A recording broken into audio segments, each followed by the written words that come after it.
Alright, what is up, everybody? We are back with another edition of Everyday Hoops. Hope you guys are having a good one. Today we have episode 14 of season 3 of the Look-In series, something to do at the end of each season, where I go back, look at the team season, see what the future holds, and look into what this team is doing. Today's episode is on the Dallas Mavericks. Thank you guys for the views on the videos and the shorts recently. I really appreciate it. If you do like the content around here, consider subscribing, liking, turn notifications to all stuff like that. I'd really appreciate it. Really helps out a lot. We're on the road to 1,000 subscribers, getting closer and closer. Days go on, so support on the channel will be very much appreciated. My Twitter and all that stuff down in the description below. And yeah, don't waste any more of your time. Let's get right into it. So talking about the Dallas Mavericks. I'm recording this on the night where they just lost their play-in game to the Memphis Grizzlies, and they are going to be missing the playoffs as they're making the NBA Finals last year. And obviously, we all know what a season this was for the Mavericks. Last year, around this time, they were going into the playoffs. They ended up going all the way to the NBA Finals, losing to the eventual champion Boston Celtics. And coming into this season, obviously, they had high expectations. I was a big aggravator. I thought this team was going to be really good because you think about you have a team in the NBA Finals that I believe got better. Bringing in guys like Quinn Grimes, bringing in, was Spencer doing on the team last year? I don't remember. Bringing in guys like Quinn Grimes, and Klay Thompson, Najee Marshall. Like, I just thought in an extra year of this team, like, I thought this was going to be a very good year. They started off kind of slow, but then they got really going in November, December, and then Christmas Day, Luka gets hurt. They go back and forth, back and forth, back and forth. And then obviously we have the trade that shocked the world, where they trade Luka Doncic, end up grabbing Anthony Davis. And now the entire complexity of the team changed. Anthony Davis gets hurt in his first game. Kyrie Irving tears his ACL. Everybody basically gets hurt on this team. And they found a way to sneak into the play because Anthony Davis comes back. They sneak into the play and beat the Kings. And now they lose to the Grizzlies. And now they're outside of the playoffs looking in to a team that was just in the NBA Finals and looked like it was going to be there for a long time. Obviously, we all have all our thoughts and opinions, and everything basically has been said about the Luka Doncic trade and how that really changed everything about the Dallas Mavericks team. I mean, this is a team that had a 25-year-old Luka Doncic who was on pace to be one of the greatest players we've ever seen, and already taking a team to NBA Finals at 24, 25 years old. You're thinking, when you have a talent like Luka Doncic that can carry your team to an NBA Finals this young at 25 years old, you think the possibilities in the championship window you have is basically Luka's entire career. So you're going to have so many more attempts and cracks at putting the pieces together to build a championship around Luka Doncic and winning a championship.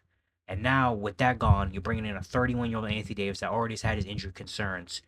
Your championship window went from here to here, where they literally probably only have a 1-2 year window of actually competing for a championship with a 31-year-old AD, a 32-year-old Kyrie who now has a torn ACL and has to be coming back next year, that also is not going to be around for very long, a 34-year-old Klay Thompson. Those are your three stars, are all over the hill of age of 30. And especially in a league today where a lot of the top teams like the OKC Thunder, the Boston Celtics, all those teams are run by younger teams. And wow, 26, 27-year-old guys with a bunch of young cores, a 32, 31, 34-year-old core is not great, especially when all three of those guys are super, super good, but not.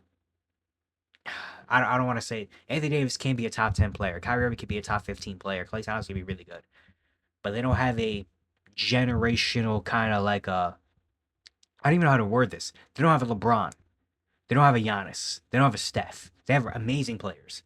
They don't have a 1A elite superstar that could carry the team on his back like that. And so the odds are kind of going against them. And now your championship window is very, very, very thin. Where if it's not next year, which who knows, with Anthony Davis concerns, Kyrie Irving probably going to miss the first half of the season due to the ACL injury. Who knows what happens? Look at this team. They're basically going to have the core, everybody back next year. Where AD, everybody's going to be back. The only player that are free agents are Dante Exum and Spencer Dinwiddie. Dwight Powell has a player option, which you can take. Kyrie Irving has a player option, where I expect him to take, because I don't expect him to go in free agency on an open market with a torn ACL. Obviously, that's not going to happen. He's going to be in Dallas next year. And the core of the team is basically going to be back. And the thing about this team that sucks is this team is good on paper, at least. Kyrie and AD, Klay, PJ Washington, Gaffer, Lively, Najee Marshall, Caleb Martin, Max Christie. This is not a bad team at all. This is a playoff team in the Western Conference. This is a playoff team that can win a series or two. This is a good team. It's just they have Luka Doncic, and I was actually talking about this earlier today with my dad. I was like, if they keep Luka Doncic, if they redo the Anthony, they take out the AD trade, keep Luka on this team, I believe going into these playoffs, we would be talking like the Mavericks, similar to a way we're talking about the Clippers, where this is a sleeping giant, even if Kyrie's injured, which obviously, you know, things change if maybe if Luka doesn't get traded, Kyrie doesn't have to put so much on his body and doesn't get hurt. I don't know. Who knows? That's a whole butterfly effect. We never know. But this team would be going into a playoff thinking you have Luka Doncic on your team with really good surrounding pieces. They got healthy near the end of the year at the right time.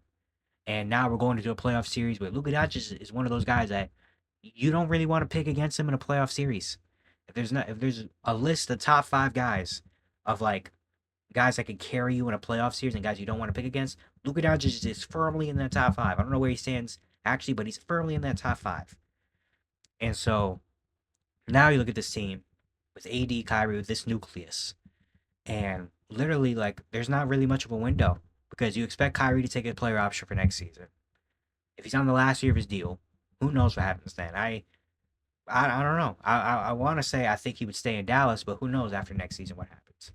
We can't really guarantee this team a spot because again they have a lot of injury issues, and the Western Conference is always going to be the Western Conference. Is always going to be tough unless you're OKC, unless you're like a elite team.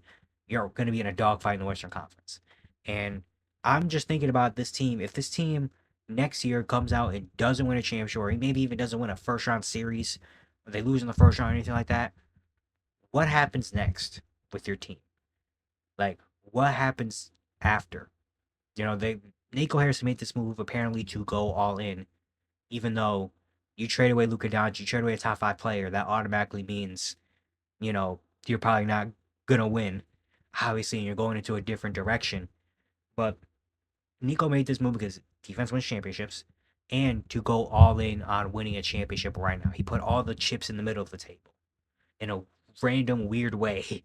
He did it not conventionally, but he put all his chips in the middle of the table and said, "This is the team we're going with. This is how we're going to win."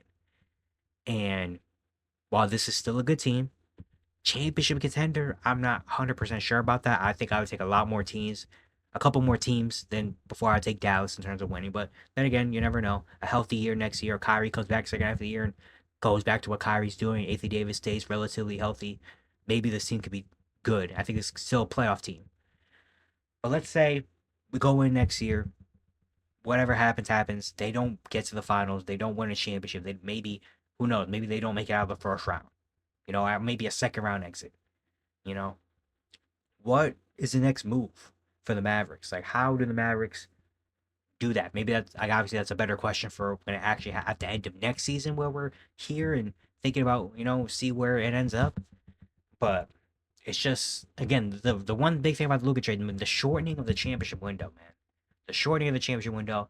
It's insane to see how much a franchise how much the perspective of a franchise has changed in just one simple year. Again, last year around this time, when I made my looking video about the Mavericks last year, it was can they make it back to the finals? How did they make it back to the finals? Talking about how great Nico Harrison built this team out, how they can go into free agency, how they can get pieces, and how they're going to, with Luka Doncic, how well this Mavericks team can look in the future, and basically praising this Maverick team. To now where we're like, man, like what happens next? Like how what happened?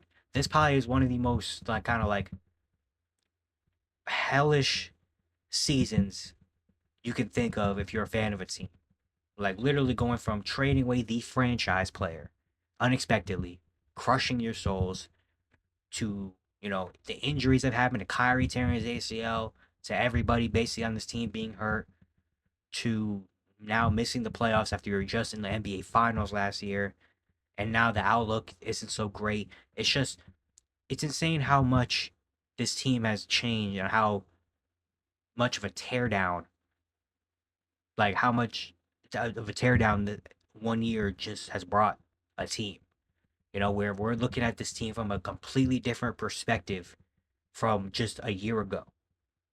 So yeah, what to say about this offseason? They just gotta hope that, Kyrie and AD get healthy at some point, and maybe they can go on a run.